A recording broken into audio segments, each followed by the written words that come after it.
Okay, magandang araw at welcome sa ating channel, no, Paul Computer. So dito sa ginawa kong video, no, ay ituturo ko sa inyo kung ano yung siyam or 9 na dahilan, no, kung bakit nasisira, no, yung ating yung hard disk ng ating computer. Okay?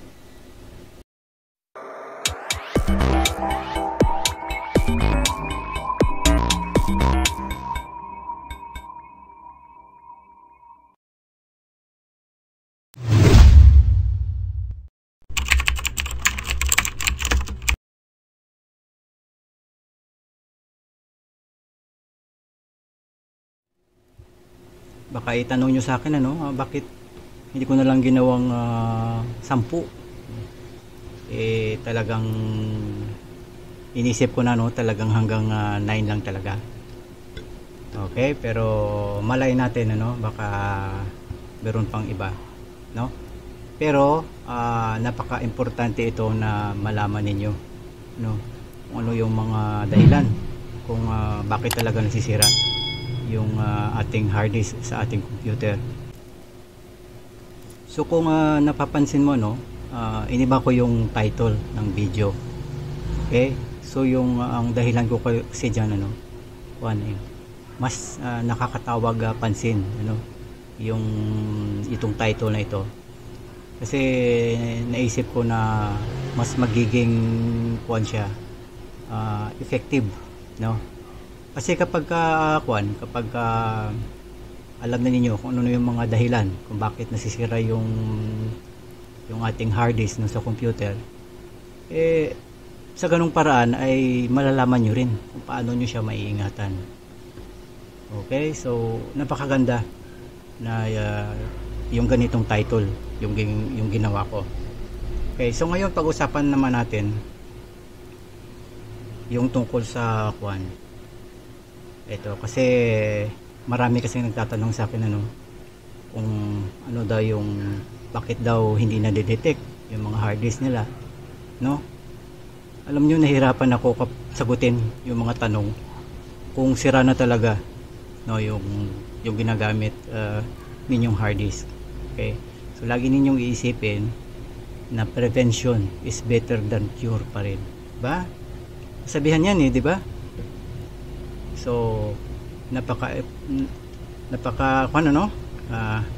para sa akin valuable itong ginawa kong video ngayon, kasi alam ko sa sarili ko, ano, na makakatulong ito ng malaki, no, diyan sa ating diyan sa mga computer user diyan, ano, at doon na rin sa mga technician na nag-aayos ng computer, no. So pasensya lang, no, doon sa mga kapwa natin na technician, no, kasi baka isipin nyo, no, kasi mawawalan ako ng hanap buhay ito kasi tinuturo niya kung paano ayusin. Hindi, pero yung intention ko kasi dito, no, dito sa ating channel ay para talaga makatulong. Okay, so kasama na rin kayo dyan.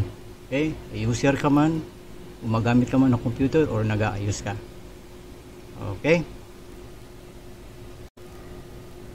so wag na natin patagalin, ano, simulan na natin agad. Mahirap na, no, baka mag click out agad ng ating manonood dyan. Okay, so number 1. Okay,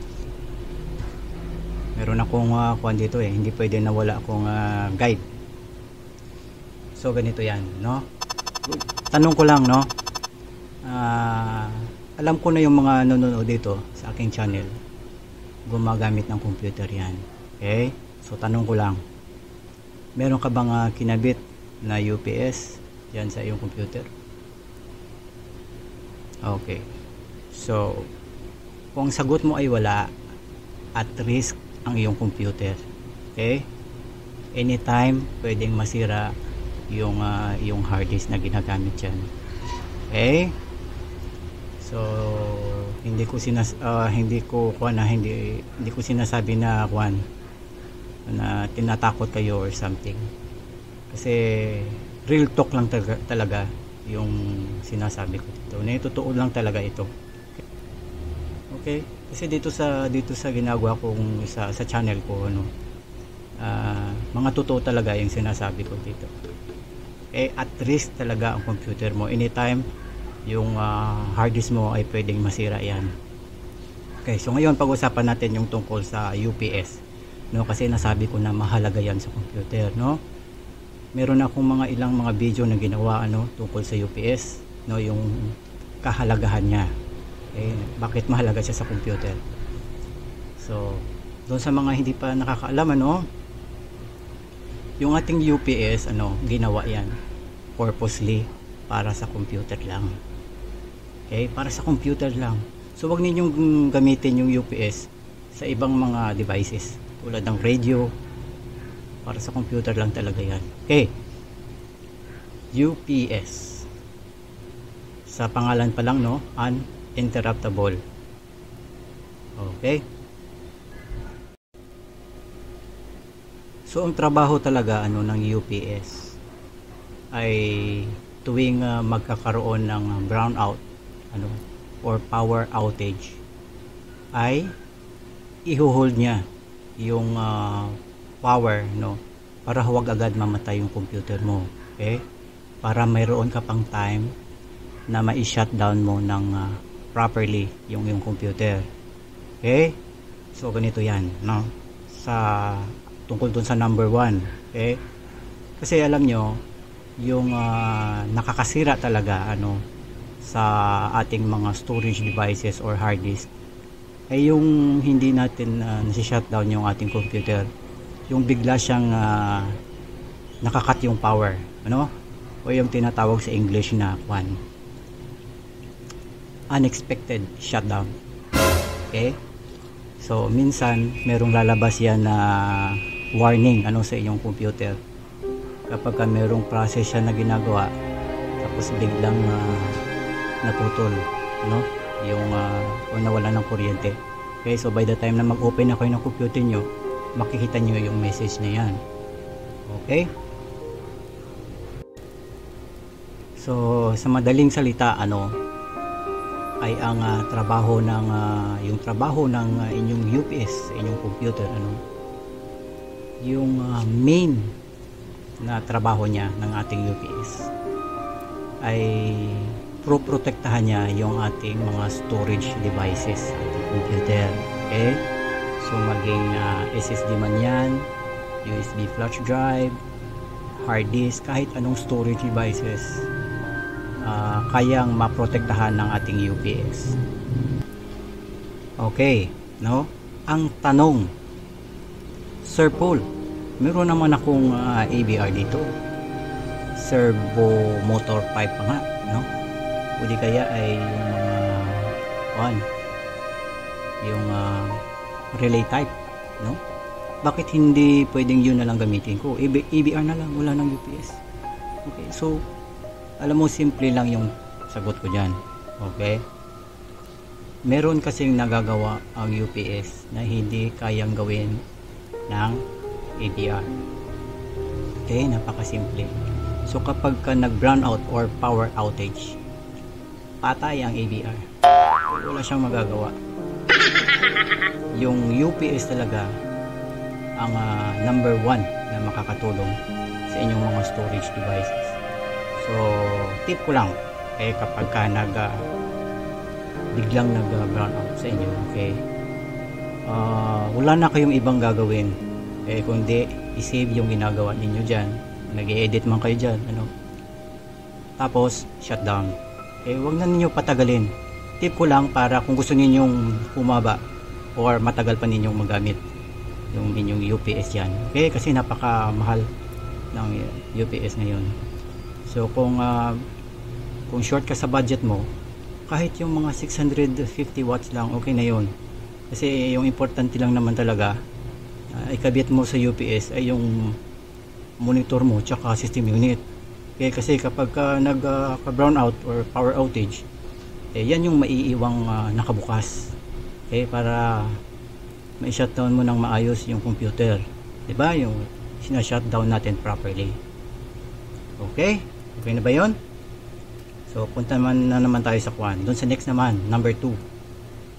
Ito ay nabagsak sa matigas na bagay. Okay? So kung meron kayong kwan dyan, ano, ganito yan. Teka, pan muna natin. Top view na camera. Okay.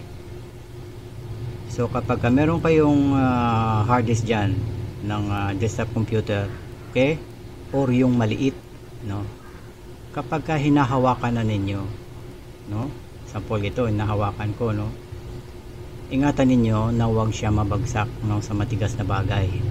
Okay, ganun din yung mismong laptop ninyo. Kung meron kayong laptop dyan, no, huwag nyo ibabagsak sa mga matigas na bagay, or yung system unit, no, ng inyong computer. Huwag nyo siya ibabagsak. Kailangan handle with care talaga. Oh no! Okay? Kasi kung yan, fragile. Merong hindi naman sa nababasag, ano. Okay? So yan yung dahilan kung bakit nagkakaroon ng clicking sound sa inyong mga hard disk. So kapag once na meron ka nang marinig na clicking sound, wala na, sira na yung hard disk yan. Okay? So napakahalaga na wag, ingatan ninyo na kapag hinahawakan ninyo, importante na wag ninyo ibagsak. Okay? Punta naman tayo sa next naman, number 3. Ginagamit pa rin ang computer kahit madalas ang brownout. Okay. So alam nyo kasi, ano, dito sa amin tuwing masama ang panahon, ano, tapos kagaya niyan umuulan, no, madalas yung kuwan sa amin, yung brownout. Okay. So kung madalas na talaga, ano, yung brownout yun sa inyo, ang payo ko ay wag nyo na lang gamitin muna, no, yung inyong computer. Postpone muna. Okay, sa ibang araw na lang. Okay, kasi hindi natin talaga maiiwasan na accidentally mamamatay yung computer. Okay, kasi buti na lang kung meron kang kuwan dyan, ano, UPS. Pero alam nyo, hindi pa rin maganda sa UPS na maya't maya namamatay, o nagkakaroon ng brownout kasi nag-iingay yan, nagbibip yan kapag kuwan. So baka kuwan din, may pwedeng masira din yung ginagamit ninyong UPS dyan. Okay, punta naman tayo sa number 4. Pinupuno ng data ng hanggang 90% o pataas. Okay, so ito, maraming nakaka-relate nito, no? Kasi sa palagay ko marami yung ginagawa yung ganito. Okay, so ito nakakatulong talaga doon sa ating mga computer gamer dyan. Shoutout sa inyo mga gamer. Okay, ako kahit hindi ako mahilig talaga sa game, ano, alam ko kung ano yung mga do's and don'ts talaga pagdating sa mga pan ninyo sa inyong mga sa games. Okay, so alam niyo yung free space, no, sa ating hard disk sa computer, isa yan sa mga system requirements ng inyong ginagamit na games yan. Okay, maging one man yan, network game or online game. Okay, isa yung mga free space na nire-require ng games. Okay, so isipin mo na lang, kakaunti lang yung free space mo, magkakaroon ng problema yan kapag nag-load ka na ng games, kapag naglaro ka ng games. Okay, so delikado kapag biglang nag brownout. Okay, kasi malakas yung process ng processing ng kuwan mo dyan. Okay, tsaka may possibility na baka mag-lag yung kapag naglalaro ka, mag-lag siya. So alam nyo, isa pa tip ko, no, marami akong mga tip, ano, na sinishare. kung pwede lang, no, as much as possible, lakihan niyo yung free space sa inyong hard disk. Yung main talaga, yung drive C. Okay, so 'di ba yung drive C natin, yung ginagamit natin dyan, usually sa akin ngayon SSD na kasi mabilis yung SSD talaga.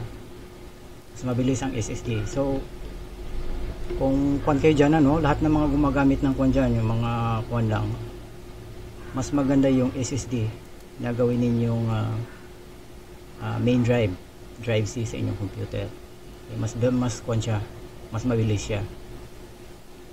Okay, so nakakatulong siya kapag malaki yung free space mo. Kapag nag-load ka ng games, makakatulong siya na maging mabilis. Okay, so kung meron kayong mga installer dyan or mga files, no, sa inyong computer, magdagdag na lang kayo, no, ng additional na storage device, no. Lagay nyo dun sa drive D, no. Pwede nyo ikabit na lang ninyo sa loob ng system unit niyo, or pwedeng external. Okay, nasa sa inyo. Pero yung drive C ninyo, kung pwede lang, mataas yung free space. Okay, so pag-ipunan niyo para magiging maganda yung paglaro ninyo ng inyong games. Okay, aside sa mga talaga, yung mga, kasi kailangan din sa games na mataas yung specs doon sa yung memory niya, saka yung video card na ginagamit mo. Okay, so number 5 na tayo, gumagamit ng UPS na hindi na gumagana ang baterya sa loob.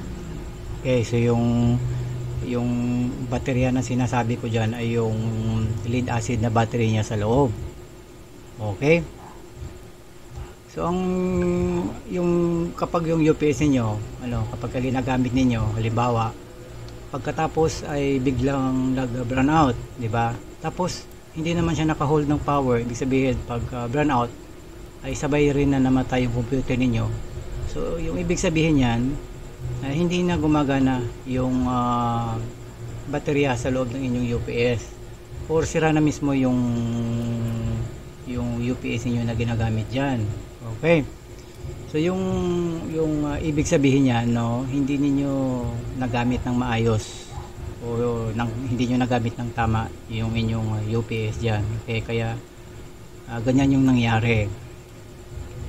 So halimbawa, bago pa, yung nabili ninyong UPS, pwede naman ninyong palitan na lang, yung lead acid na battery niya sa loob. Okay, kasi malamang na okay pa yung kuha niya, hindi pa pwede pang magamit yan. Okay, unless kung nagamit niyo na talaga siya ng matagal, okay, yung UPS ninyo. So sa madaling salita, kapag halimbawa gumagamit ka na ng computer mo dyan, tapos nung nag-burn out ay bigla rin namatay yung computer mo. So kuwan yan, parang hindi ka rin nagkabit ng UPS kasi wala na siyang silbi, nagkabit ka nga ng UPS pero hindi na siya gumagana, wala siyang silbi. Okay, so kailangan na ganun pa rin, masisira talaga yung hard disk ng computer mo kapag ganun. So ganito, kapag yung gawin niyo, kapag halimbawa bago-bago pa lang nang bili niyo ng UPS, tapos ganun na yung nangyari, ay yung gawin niyo ay palitan na lang niyo yung lead acid niya sa loob. Okay, dapat pareho siya kung ano yung lead acid na nandun sa UPS na ginagamit nyo. So doon naman sa gumagamit na ng UPS dyan na may katagalan na, halimbawa mga ilang buwan na ninyong nagamit, so alam nyo yung lead acid battery sa loob ng ating UPS ay katulad rin yan ng battery ng sasakyan, yung mga rechargeable battery. After 2 to 3 years ay yung iba dyan ay bumibigay na. Okay, so alam nyo kasi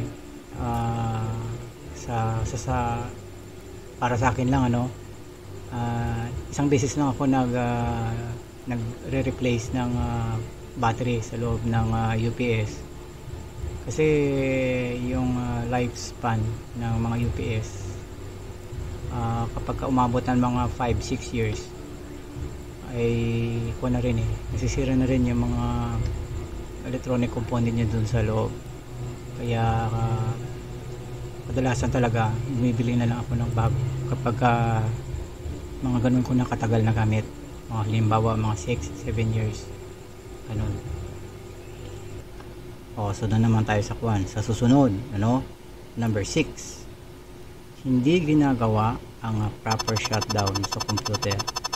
Okay, so hindi ko lang alam kung meron ba sa atin na kapag tapos na maggamit ng computer ay hinahila na lang kaagad or binubunot na lang kaagad yung saksakan, or hindi naman, kung hindi naman ay at turn off lang bigla yung power doon sa ABR.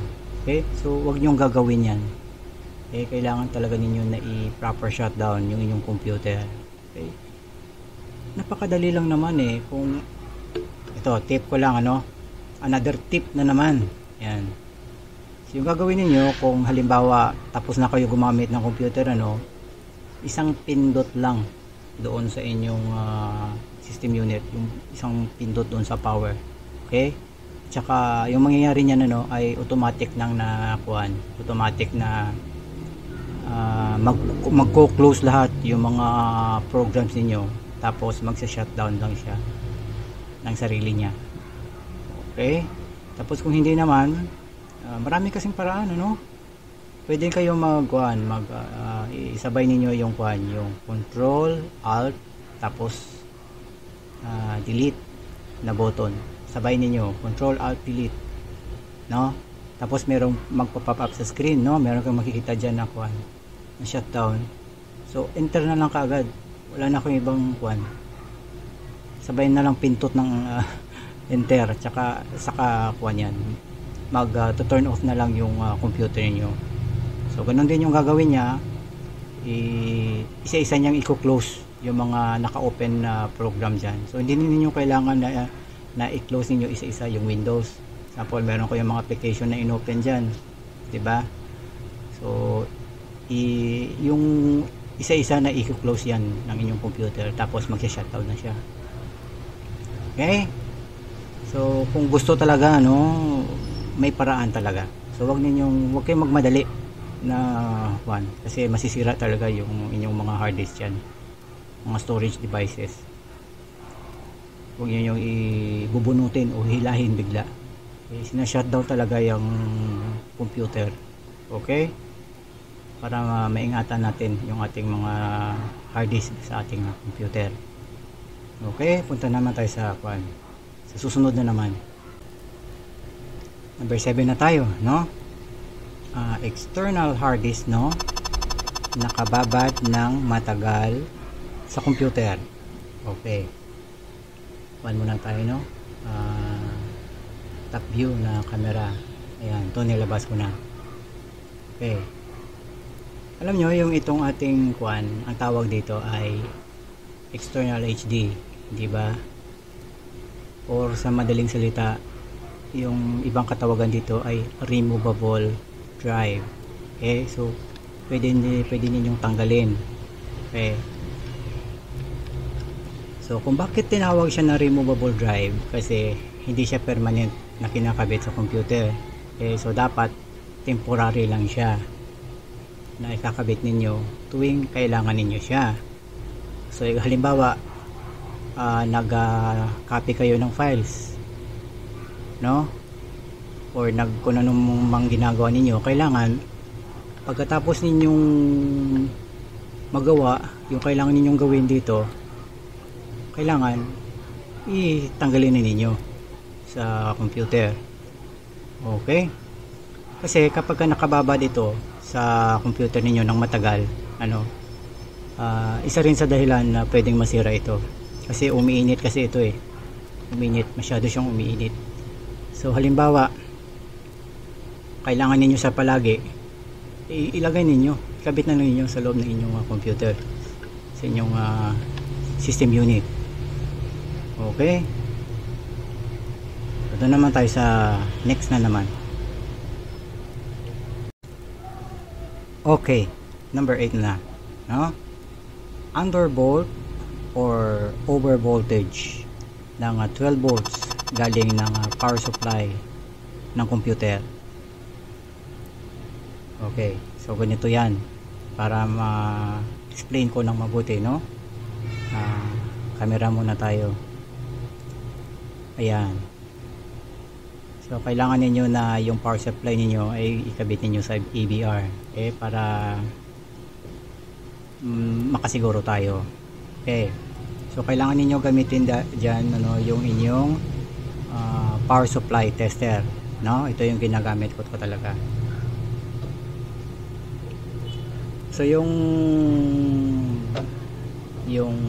nakakasira talaga sa ating hard disk, sa ating computer, ay yung power supply mismo ng ating computer.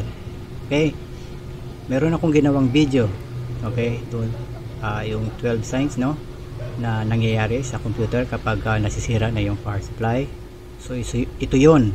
Okay, isa sa dahilan kung bakit nasisira yung ating mga storage devices or mga hard disk sa ating computer ay dahil din sa power supply natin.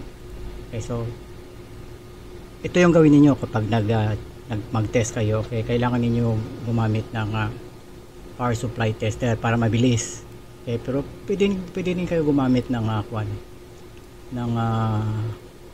multimeter. Okay, so ito na-plug ko na kasi ito ito. So yung gawin niyo, isaksak niyo dyan. Ito kuha nito 20 pin lang. Okay, so kailangan yung lahat ng ilaw dyan, kailangan iilaw lahat yan. Okay, so dapat steady yung ilaw, hindi dapat umiilaw lahat. Wala dyan na hindi umiilaw. Tapos hindi yung kapag ka nagbi-blink, okay, ibig sabihin under voltage siya, mababa siya sa 12 volts. Okay, or mababa siya kung anong volts yung nakalagay dyan, 5 volts or 12 volts. Mababa siya kapag ka nagbi-blink, or kung merong mga ilaw dyan na hindi na umiilaw. Okay, ngayon kapag ka merong mga ilaw naman dyan na masyadong maliwanag, hindi ba green lahat yan? Tapos kapag ka merong ilaw dyan na iba na, example yung ilaw niya nagiging orange na, ibig sabihin over voltage naman yun. Okay, so yung kadalasan talaga ay na tingnan ninyo kapag ka merong nagbi-blink, okay, or merong ilaw dyan na iba siya sa ibang mga ilaw, talagang maliwanag siya. Okay, so wag ninyong wag nyong masyadong ilagay ito ng masyadong matagal, kasi kapag kung sakali lang meron ko yung makita na nag-iba na yung kulay, kasi baka masira din yung ating tester. Okay, baka mapundi yung ilaw kapag okay, so lagi nyo i-check niyo yung computer niyo kapag biglang namatay siya, halimbawa, or may abnormality na nangyayari sa inyong computer. I-check niyo yung power supply. Okay, kasi pwede niyang masira hindi lang yung hard disk ng inyong computer, pwede niyang masira pati yung ibang devices tulad ng mga inakabit ninyo sa power supply ninyong computer, aside sa hard disk na nakakabit, yung mga halimbawa yung mga DVD-ROM. Okay, so pwede niyang sirain yan. At saka yung siyempre yung motherboard ninyo mismo, pwedeng sirain ng power supply yan. Okay, damay lahat yan. Okay, napaka-importante ng power supply sa ating computer. Okay, na lagi ninyong titignan. Okay, doon naman tayo sa next naman. Off na muna natin to. Ayun, ayan, number 9 na tayo, no? last but not the least, hindi nade-detect bigla ng computer, no, kahit wala namang clicking sound. Okay, so ito ito ha, normal lang talaga ito na nangyayari sa computer. Okay, kahit na ginagamit mo naman ng maigi yung computer. Okay, so sandali lang. Ito, halimbawa, no, meron tayong hard disk ng desktop computer, no? Alam kasi ninyo, electronic nito eh. Okay, so anytime talaga ay nangyayari ito sa ating computer. Okay, so doon sa mga, kasi meron mga nagtatanong sa akin, ano, bakit daw biglang hindi na-detect yung kanilang computer, no? So baka sakali pwedeng makatulog ito ng malaki sa inyo. Okay, kasi ito nangyari din ito sa akin dati, at nagawan ko talaga siya ng solusyon. Kasi meron akong mga data hindi ko maintindihan, kasi hindi ko maintindihan, ano, kung bakit hindi ma-detect yung hard disk ko. Wala naman akong naririnig na clicking sound, okay naman siya, pero bakit hindi na-detect, no, yung hard disk ko. Wala talagang letter drive na nag-a-appear, no? So na-realize ko na yung problema talaga ay nandun sa may board niya. Okay, nandito sa board. So yan yung chance na pwede pa ninyong ma-recover, ano, yung data sa loob ng inyong hard disk. As long na wala lang siyang clicking sound, ano, dito sa inyong hard disk, ay may possible na pwede nyong ma-recover, ano, yung data ninyo dito. So yung gawin ninyo, palitan ninyo itong circuit board nya. Ayan, kasi malamang merong nasunog na mga component dyan. Okay, so merong nabibili niyan sa mga online store ngayon, sa Shopee yata or sa Kwan. Okay, so ilagay lang niyo sa search yung Kwan nya, yung brand nya. So ito, halimbawa ito, ayan, Western Digital. Ayan. Ayan, oh. Tingnan, hanapin lang ninyo yung magkatulad nito. Yung number niya pala. Ito yung number niya ng board. Ito, may number kasi ito eh. Ayan, dito kayo titingin. Okay, para mas mabilis ninyong mahanap. Ayan, so may mga kwan yan, may pangalan yan dyan. Okay, so dito na nagtatapos, ano, itong ating ginawang video. Sana nakatulong na naman tayo, no? Sana i-share nyo pala para matulungan din natin yung iba dyan, no, mga kaibigan ninyo. Okay, so ililink ko na lang dito sa description at saka doon sa card dito sa itaas yung mga related na video dito sa ginawa natin ngayon na content. Okay, so sa mga pa dyan, sa mga baguhan lang dito sa channel, so ito yung mga ginagawa nating content, you know, patungkol ito sa paggamit ng inyong computer, no? So kung kailangan ninyo mga ganito, click niyo yung subscribe button para every time na meron tayong upload ay na-notify kayo dyan. Okay, so doon naman sa mga nakasubscribe na, ay abang-abang lang, kasi marami pa akong i-upload na mga video na makakatulong talaga sa inyo. Okay, so maraming salamat, ano, at sa muli naman nating pagkikita. Bye bye. Buksan natin to. Ayun.